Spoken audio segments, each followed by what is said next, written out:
यह कहानी एक रहस्यमय छोटे से कस्बे की है, जहां रात होते ही इंसानों को खाने वाले भयानक राक्षस बाहर निकल आते हैं। एक दिन पुलिस प्रमुख ने सबको चौंका दिया। बाहर मौत मंडरा रही थी, फिर भी वह खुद दरवाजा खोलकर बाहर चला गया। वह मरना नहीं चाहता था, बल्कि अपने बेटे की जान बचाने के लिए ऐसा कर रहा था। उसे उम्मीद थी कि अगर वह अपने शरीर का जहरीला खून किसी राक्षस तक पहुंचा दे, तो शायद उसी जहर से कोई इलाज मिल सके। जैसे ही एक राक्षस उसके पास आया, उसने अपना हाथ काटा और सीधे उस पर झपट पड़ा। उसने राक्षस की गर्दन चीर दी, लेकिन हैरानी की बात यह थी कि उसके शरीर से खून की एक बूंद भी नहीं निकली। फिर भी पुलिस प्रमुख ने हार नहीं मानी और अपना जहरीला खून उसके अंदर पहुंचा दिया। कुछ ही पल बाद वह राक्षस दर्द से तड़पने लगा और वहीं गिर पड़ा। पहली बार इंसानों ने किसी राक्षस को मारा था। पुलिस प्रमुख तुरंत घर के अंदर लौटा। अब उसके पास उम्मीद की एक किरण थी। डॉक्टर की मदद से उसने अपने बेटे को खून चढ़ाया और उसकी जान बच गई। लेकिन राहत के साथ एक नया डर भी पैदा हो गया। इस कस्बे में कभी कोई राक्षस मरा नहीं था।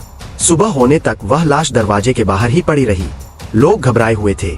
अब सवाल यह था कि उसका किया क्या जाए। उप प्रमुख उसे तुरंत जलाना चाहता था, क्योंकि उसके शरीर में जहर मौजूद था। लेकिन पुलिस प्रमुख ने उसे बचाकर रखने का फैसला किया। उसका मानना था कि अगर उस राक्षस की चीरफाड़ की जाए, तो शायद उनकी कमजोरी का पता चल सके। राक्षस की लाश को अस्पताल लाया गया। सभी ने सुरक्षा के पूरे इंतजाम किए। जब डॉक्टर ने उसका शरीर खोला, तो सब हैरान रह गए। उसके सारे अंग सूख चुके थे, जैसे अंदर कुछ भी जिंदा न हो, न खून, न कोई तरल। तभी अचानक उसके भीतर से पीले रंग का एक अजीब द्रव बाहर निकला। सबने उसे बहुत सावधानी से इकट्ठा कर लिया। शायद यही वह चीज थी जिससे राक्षसों को मारा जा सकता था। उधर पुलिस प्रमुख चर्च के तहखाने में पहुंचा, जहां उसे सारा मिली। सारा ने बताया कि वह पेड़ के खोखले रास्ते से यहाँ पहुंची थी, लेकिन गलती से अपने भाई की मौत के बाद कस्बे के लोग उसे नफरत करने लगे थे। वह छिपकर जी रही थी। दोनों की बातचीत चल ही रही थी कि कस्बे में एक नई मुसीबत शुरू हो गई। एक आदमी नहाते समय अचानक एक अजीब संगीत सुनता है। उसके सामने एक रहस्यमय म्यूजिक बॉक्स प्रकट हो जाता है। अगले ही पल कोई अनदेखी ताकत उसे पानी में दबोच लेती है। वह कोई साधारण राक्षस नहीं था। उसी समय अस्पताल में रखी राक्षस की लाश भी अपने आप हिलने लगी। जब लोगों ने सफेद कपड़ा हटाया, तो देखा कि उसका शरीर अनगिनत झिंगुरों और कीड़ों से भरा हुआ था। यह देखकर सबके होश उड़ गए। आखिरकार उन्होंने फैसला किया कि लाश को जला देना ही बेहतर होगा। लेकिन जैसे ही उन्होंने ऐसा किया, कस्बे में और भी अजीब घटनाएं शुरू हो गई। उप प्रमुख के घर वर्षों से खराब पड़ा टेलीफोन अचानक बज उठा। जैसे ही उसने रिसीवर उठाया, दूसरी तरफ से एक डरावनी धुन सुनाई दी। घबराकर उसने फोन रख दिया, लेकिन तभी पीछे रखा बॉयलर उबलने लगा। उसमें से झिंगुरों का झुंड निकल पड़ा। अगले ही पल वह चौंक कर जाग गया। उसे लगा कि यह सिर्फ सपना था, मगर उसके हाथ पर सचमुच झिंगुर रेंग रहे थे। तभी सबको समझ आ गया कि यह कोई साधारण सपना नहीं था। अब जब भी कोई सोता, वह किसी भयानक दुस्वप्न में फंस जाता और वह सपना उसके शरीर को सचमुच घायल कर देता।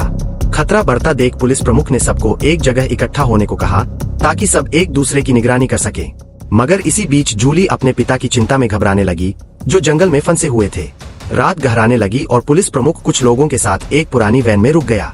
उसने उस पीले द्रव को गोलियों पर लगाया, ताकि देखा जा सके कि वह राक्षसों पर असर करता है या नहीं। तभी वही डरावनी धुन फिर सुनाई दी। सब समझ गए कि म्यूजिक बॉक्स फिर सक्रिय हो गया है। अगले ही पल वैन के नीचे से जोरदार कंपन शुरू हो गया।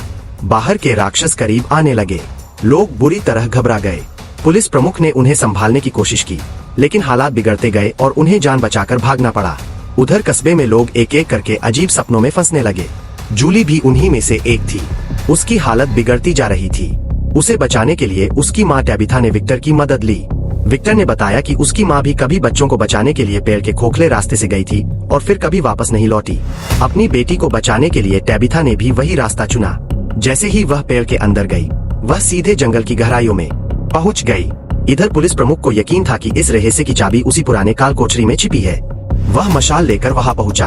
अंदर वही म्यूजिक बॉक्स रखा था और उसके सामने जूली समेत 3 लोग बंधे हुए थे। तभी एक रहस्यमय आकृति उसके सामने आई और बोली कि उन्हें बचाने की कोशिश मत करो, वरना उनका दर्द और लंबा हो जाएगा। कुछ पल के लिए पुलिस प्रमुख डगमगाया, लेकिन लोगों की चीखें सुनते ही उसने मशाल उठाई और म्यूजिक बॉक्स पर दे मारी। जैसे ही वह टूटा, जूली और बाकी लोग तुरंत होश में आ गए। उनका दुस्वप्न खत्म हो चुका था। लेकिन उसी समय टैबिथा जंगल के भीतर एक पुराने लाइट हाउस तक पहुंच चुकी थी। सीढ़ियों पर बच्चों के खिलौने रखे थे। ऊपर पहुंचने पर उसकी मुलाकात एक रहस्यमय सफेद कपड़ों वाले लड़के से हुई। अगले ही पल सब कुछ अंधेरा हो गया। जब टैबिथा ने फिर आंखें खोली, तो वह एक अस्पताल के बिस्तर पर थी। चारों तरफ आधुनिक मशीनें लगी थीं। खिड़की के बाहर उसने एक बिल्कुल सामान्य दुनिया देखी।